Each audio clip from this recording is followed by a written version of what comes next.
She fed a starving orphan with her last plate of rice. Years later, something unbelievable happened. Watch to the end to see what went down in this fascinating story. Messi was 36, and her face told a story even before she opened her mouth. Life had carved lines of sorrow around her eyes, but also placed a quiet strength in the way she walked.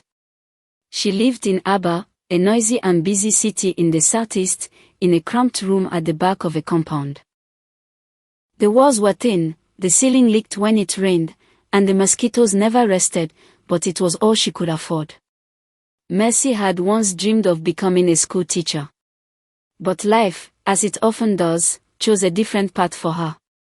After losing both parents within 2 years, her mother to diabetes and her father to a heart attack, she found herself alone at 20. With no university degree and no family to lean on, she took whatever job she could find. For years, she washed clothes, cleaned offices, and carried goods at the market. Until she saved enough to buy a second-hand food cart. She painted it yellow and called it Messi's Pot.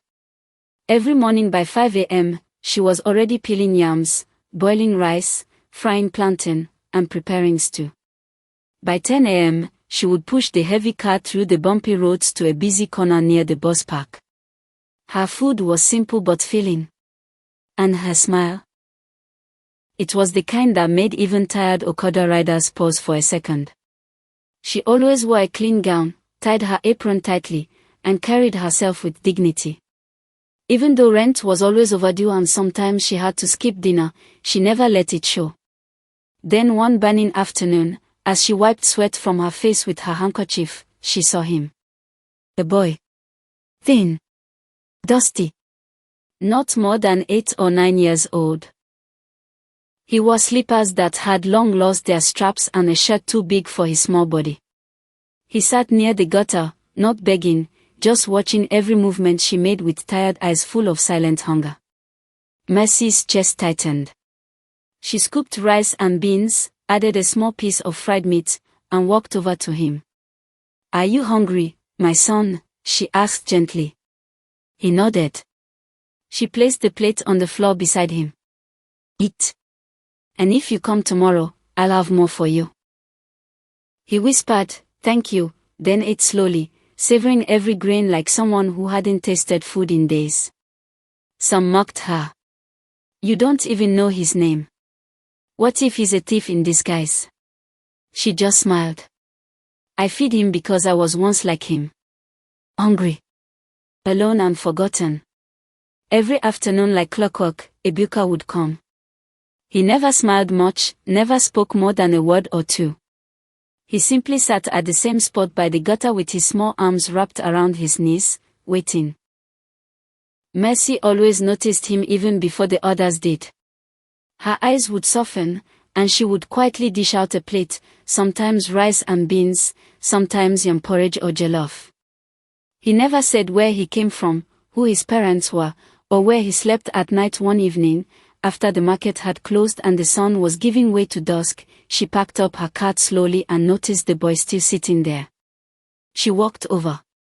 "What's your name?" He hesitated. Then said softly, "Ebuka." Messi smiled and sat beside him on the pavement. "Where do you sleep?" she asked. "Anywhere.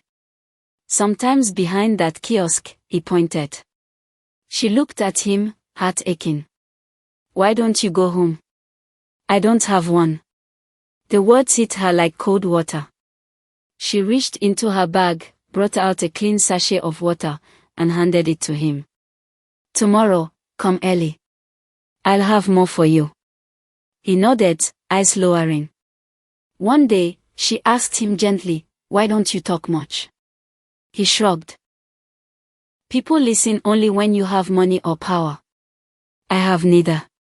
Messi's throat tightened. "But I hear you, my son." Ebuka looked at her, his eyes shining faintly. Then he went back to eating. Some days were harder than others. On days when business was bad and she barely sold enough to pay for gas, Messi still saved a portion for him. And when it rained and nobody came to buy food, she would carry the plate under her umbrella and go looking for him. "You'll spoil that boy," a fellow vendor warned. "He'll become lazy." But Messi would only smile. "Let me spoil someone with kindness for once. This world is already too hard."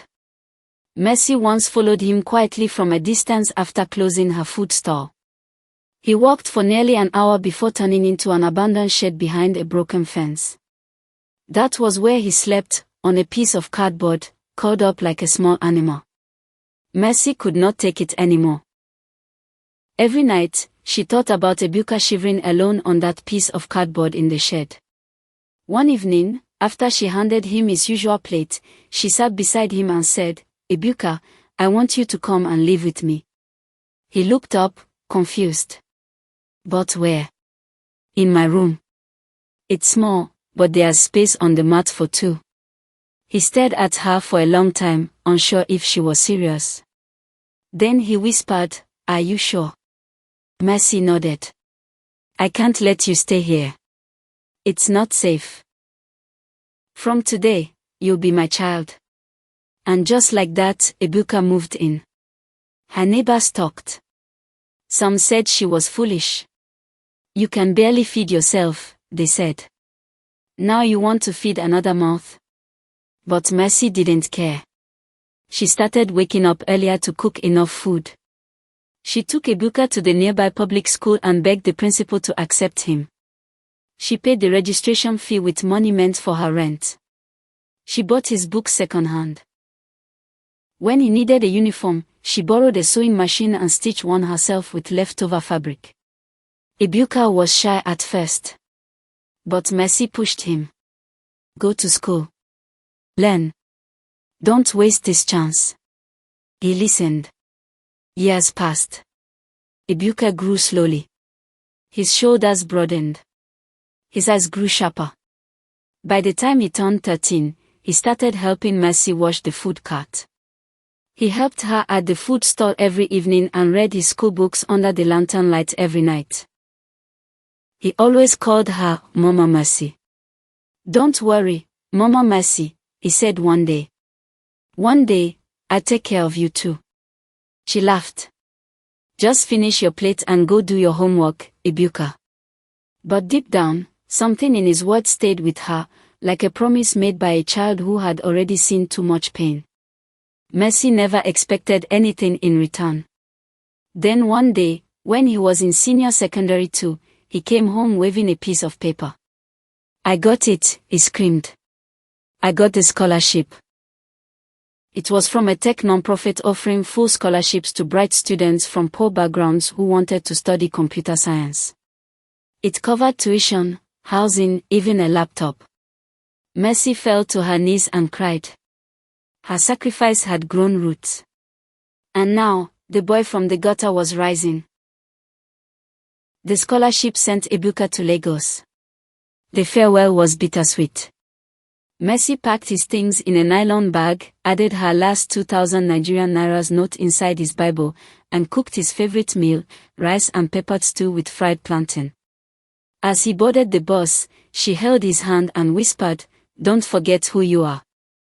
Don't forget you're doing this for yourself to become a better version of you." "I want, Mama," he said, eyes full of tears. Years passed. Messi didn't hear from him often. He would send messages sometimes, short text, "I'm doing well, Mama." Or, "I passed my exams." Or, "I miss your food." But she never asked for more. She trusted him. She kept working, cooking, cleaning, living. People forgot about the boy. But she didn't. Until one day, something strange happened. It was a normal Monday. The sun was scorching, and the usual market noise filled the air. Messi had just finished serving a plate of rice and stew to a bus conductor when she saw a black Jeep pull up beside her stall. She looked once, then looked again. No one she knew owned a car like that in her area. The door opened, and a young man in a sharp navy-collared suit stepped out. He wore polished black shoes, a smartwatch, and carried a bouquet of flowers. He walked with calm confidence, like someone who had faced the world and won. "Excuse me, Ma," he said, his voice warm and deep. Mercy's hands froze mid-motion as she turned fully to see his face. He smiled. "Mama Mercy, it's me." Her eyes widened. Her knees buckled slightly. "Ibuka." He nodded. "I came back, Mama. I didn't forget." Before she could respond, he dropped the flowers and hugged her tight. Tears spilled down her cheeks. "Is it really you?" He laughed gently. "I told you, Mama. One day, I'd take care of you." The crowd gathered. Everyone stopped what they were doing. Customers, passers-by, even rival vendors. Phones came out. Whispers flew. Ibuka turned to them and said, "This woman fed me when I had nothing. She gave me a home, cleaned my wounds, bought my books, and pushed me to become something. Today, I'm a software engineer with my own tech startup. But none of it would have happened without her." Mercy shook her head, crying. "I didn't do much, you did everything," he said. Later that evening, he took her to her new apartment. It was a 3-bedroom flat in a quiet area, painted yellow, her favorite color. Inside were brand new furniture, a stocked kitchen, and a small room filled with books and gadgets. He showed her a laptop with her name on it. "I've also opened a food business in your name, Mercy's Pot Deluxe. You won't need to push a cart anymore." She gasped. "And that's not all," he added. "I registered the Mercy Foundation. We'll feed children like I was. We'll send girls to school. We'll be the home others don't have." Mercy fell on her knees, sobbing. Ibuka knelt beside her. "This is your reward, Mama. Kindness never forgets." Moral of the story: never think your small act of kindness is wasted. Mercy gave love, food, and hope to a child with nothing. And in return, the child built her a new life. If this story touched your heart, don't forget to like, share, and subscribe for more real-life inspired African tales. Let kindness lead you, it always comes back. Thank you for staying with us to the end. See you next time.